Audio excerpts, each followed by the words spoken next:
Queridos, vou ler com vocês aí o Salmo 29, lendo e comentando. Então, o Salmo 29 nos diz: atribuam ao Senhor, ó seres celestiais, atribuam ao Senhor glória e força. Então, queridos, olha só, Deus é um ser tão sublime que a gente realmente não tem dimensão da magnitude disso, tá? Por mais que a gente entenda pelas escrituras, aprenda muita coisa ali sobre Deus, nós não temos a mínima noção da grandiosidade de Deus frente a qualquer criatura. Deus é um ser que realmente não há palavras para descrevê-lo, né?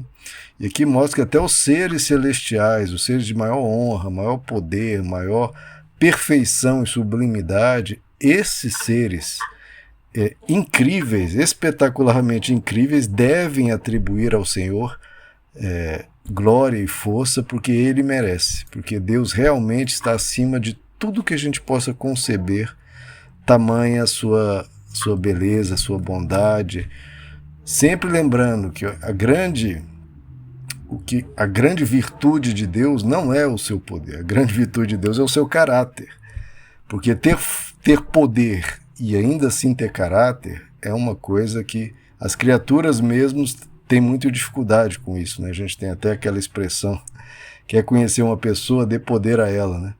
Que basta um ser humano ter um pouquinho mais de poder, um pouquinho mais de riqueza, de sucesso ou fama, já começa a pisar nas pessoas, desprezar as pessoas, usar desse poder para explorar enfim, se aproveitar do outro, né? E Deus não faz nada disso. Então Deus não é muito mais do que poderoso, Ele é virtuoso, Ele é lindo, né? Por isso até os seres celestiais devem prestar honra a Deus, porque Ele realmente merece, Ele está acima de qualquer descrição de beleza, né? Continua o Salmo, verso 2, atribuam ao Senhor a glória que o seu nome merece, adorem o Senhor no esplendor do seu santuário. Então a gente adora a Deus, não é só um ato, né, para agradar um ser superior, é porque ele realmente merece. Assim como a gente elogia um atleta que é o melhor na sua posição, que realiza grandes feitos, Deus merece, né? Não é só porque ele tem poder, está acima de nós, mas como eu tenho descrito aqui, ele merece. Ele é bom e bom demais. Deus é incrível, né? E fala que para adorarmos, inclusive no seu santuário. Irmãos, as pessoas modernas, né, têm a dificuldade de entender. Para que o templo? A gente adora em casa, a gente ora em casa, Deus é acessível de qualquer lugar. Tudo verdade, Deus é acessível em qualquer lugar, você pode e deve adorar na sua casa. Mas eu acho que Deus merece, né? Falando aqui de merecimento, merece um tempo exclusivo para Ele, né? Porque em casa a gente é interrompido, tem inúmeras distrações. Mesmo se a gente começar a adorar, louvar, qualquer coisa nos interrompe. A gente é chamado, né, pela correria do dia a dia e às vezes, não, já deu 5 minutos aqui, pronto, gente, vou fazer outra coisa, já cansei. Agora não, tem um período realmente dedicado a Deus, com outras pessoas, com algo preparado por uma pessoa que estudou para aquilo, para nos trazer melhor instrução, né? Tá muito diferente, né, irmãos? E eu acho que, como coloquei, Deus merece um tempo razoável, não 5, 10, 15 minutos, mas um tempo razoável, 1 hora e meia, de um tempo para a gente repensar, para a gente adorá-lo, para a gente ficar com ele, porque o nosso coração, irmãos, é tão duro que em 5, 10 minutos, muitas vezes, ele não se quebranta o suficiente para que uma mensagem, um repensar aconteça, um arrependimento aconteça. A gente precisa ali de um mover maior, de um tempo maior, porque o nosso coração, para que a gente se enxergue, para que a gente repense, para que a gente seja quebrantado, né? E esse é o mistério, né, de nos reunirmos ali em comunhão, num ambiente propício, com tempo propício, com instrução propícia, com o mover de Deus ali que com certeza atua, porque nós estamos reunidos ali para isso, e ele se manifesta, né? E o verso seguinte, verso 3, a voz do Senhor ressoa sobre as águas, o Deus da glória troveja, o Senhor troveja sobre as muitas águas. A voz do Senhor é poderosa, a voz do Senhor é majestosa. A voz do Senhor quebra os cedros, o Senhor despedaça os cedros do Líbano. Ele faz o Líbano saltar como bezerro, o Sirion como novilho selvagem. A voz do Senhor corta os céus com raios flamejantes. A voz do Senhor faz tremer o deserto de Cádiz. A voz do Senhor retorce os carvalhos e despe as florestas, e no seu templo todos clamam glória. Então, que mostra, né, irmãos, o poder de Deus, né, como só o falar de Deus já é mais poderoso do que qualquer manifestação da natureza, né? Mais poderoso do que os animais, do que espetáculos, né, climáticos, né, falando de raios flamejantes, ou de lugares, né, como o deserto, que é um lugar poderoso em termos de ceifar vidas, né, mais forte do que a vegetação. Então ele compara aqui o poder de Deus com o reino animal, reino vegetal, contra as intempéries do clima, contra intempéries de lugares. Deus é maior do que tudo, né, irmãos? Deus realmente é maior do que tudo, e tudo é muito pequeno perto dele, né? Tudo é muito pequeno perto dele.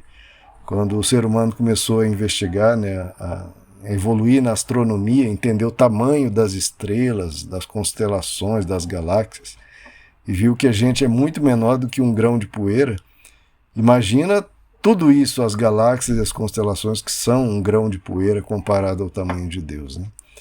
Então, o nosso Deus merece aqui o que o final do verso 9 diz, né? No seu templo todos clamam glória.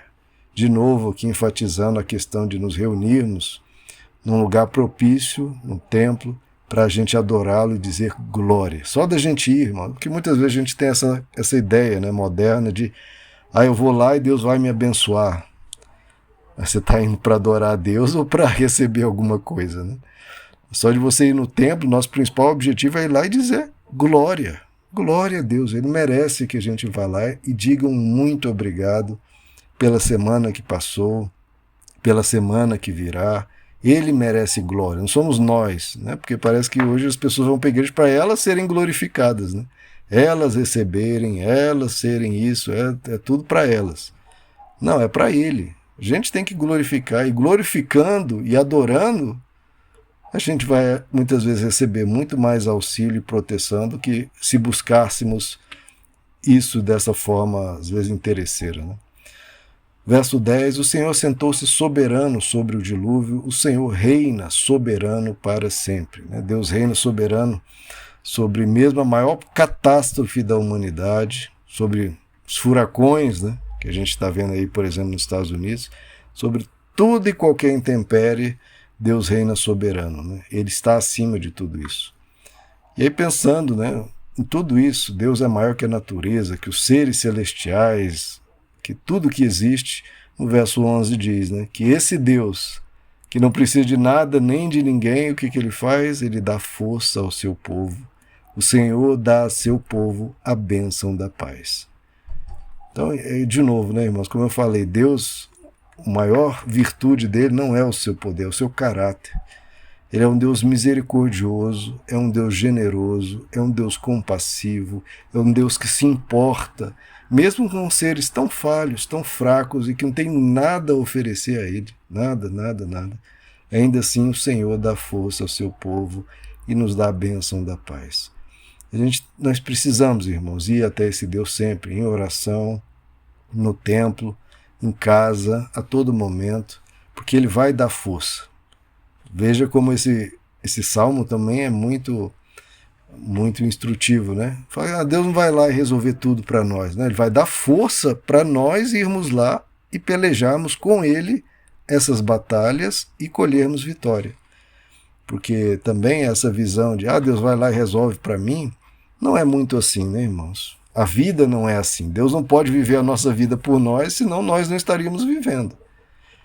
Ele nos deu a vida para nós vivermos ela. Então, surge uma intempérie, uma dificuldade, um desafio, uma questão, e Ele dá força ao seu povo. Ou como o livro de Tiago nos diz, alguém a alguém falta sabedoria, peça a Deus, que a todos dá livremente. Então, se a gente precisar de sabedoria, não é Deus vai lá e me dá uma solução mágica, não, me dá sabedoria, me dá uma resposta, me dá sabedoria, porque a partir da sabedoria, várias respostas vão vir para várias questões, não apenas uma resposta. E a sabedoria, uma resposta não está em mim, a sabedoria está em mim. Eu sou transformado, eu sou edificado, eu sou uma nova e melhor pessoa se me é dada sabedoria. Da mesma forma que em vez de Deus vai lá e vence essa batalha, não, Deus dá força, porque aí a força fica em mim. Eu cresci, eu amadureci, eu sou uma pessoa com maior potencial.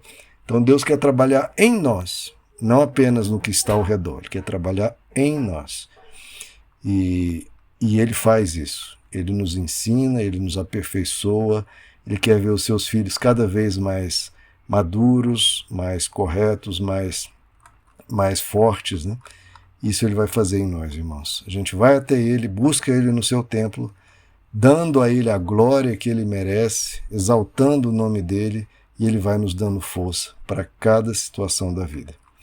Vamos orar, irmãos? Senhor, nosso Deus, nós pedimos, Senhor, pela Tua graça e a Tua misericórdia, que o Senhor tenha compaixão de nós e nos dê essa força, Pai. Tua palavra diz que o Senhor nos dará força. O Senhor, que é mais forte do que tudo que existe, essa força também está para nos fortalecer. Nos fortalece, Pai. O Senhor sabe que muitas vezes nossas mãos fraquejam, nossos pés titubeiam, a gente cambaleia, a gente fica fraco. Então nós precisamos da Tua força. Fortalece a cada um aqui, fortalece a cada membro da igreja, fortalece a cada familiar nosso, Senhor, para continuar, para dar mais um passo, para enfrentar, para vencer. E pedimos, como esse verso bem finaliza, a bênção da paz. Nós queremos a Tua paz, Senhor, sobre os nossos lares, no nosso coração, na nossa mente. Nos dá a Tua paz, Senhor. Pedimos a Tua graça em nome de Jesus. Amém.